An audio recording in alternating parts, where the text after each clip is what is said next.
The fork slipped from my father's hand. It clattered against his plate, echoing through the dining room. My grandfather had just raised his glass, smiling at me. "I'm glad you're enjoying the apartment I bought you." I looked at him, then whispered the truth. "I live in a basement." The laughter died. The chatter stopped. Every face turned toward me. And in the silence, years of betrayal finally surfaced. My grandfather was the only one who ever saw me, really saw me.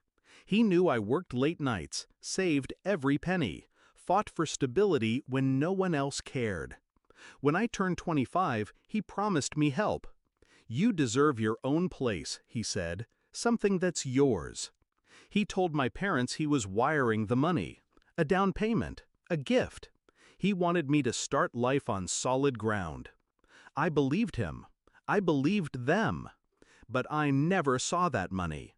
Instead, my father patted my shoulder and said, "Be patient. Things take time." My mother told me, "Don't stress your grandfather. He's done enough." So I settled into a damp basement rental, ceilings low, pipes hissing at night. I told myself it was temporary, that they were handling it. But deep down, something felt wrong. It started small. My brother suddenly had a new car, paid in full. Then a vacation, 5-star resorts, dinners that cost more than my rent. When I asked, he smirked. Hard work pays off. But my brother never worked hard a day in his life. One night, I overheard my parents whispering, my father's voice low, tense. "We'll say we put it toward the boys. He doesn't need to know. He'll manage." The boys. My brother, his wife, their comforts, their luxuries.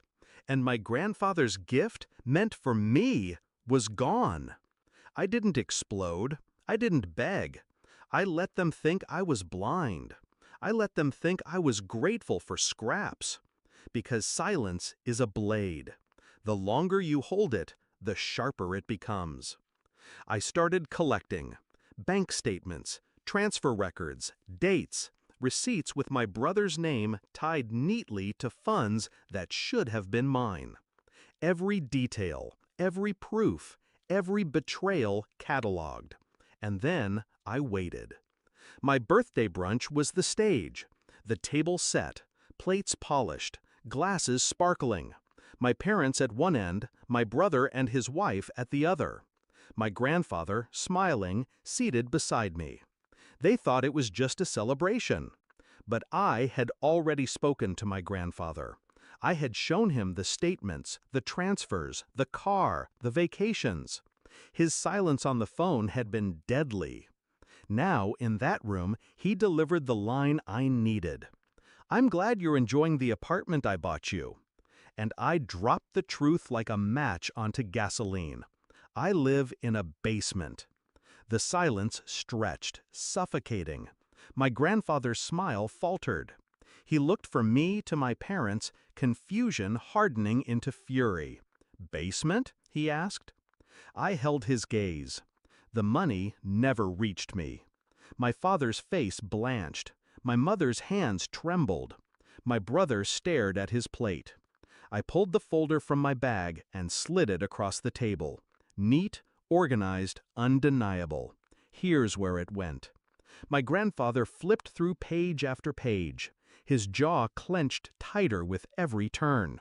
Finally, he slammed it shut. His voice was ice. "You stole from your own child." My mother stammered. My father tried to explain. Words like family needs and temporary loan spilled out, pathetic and weak.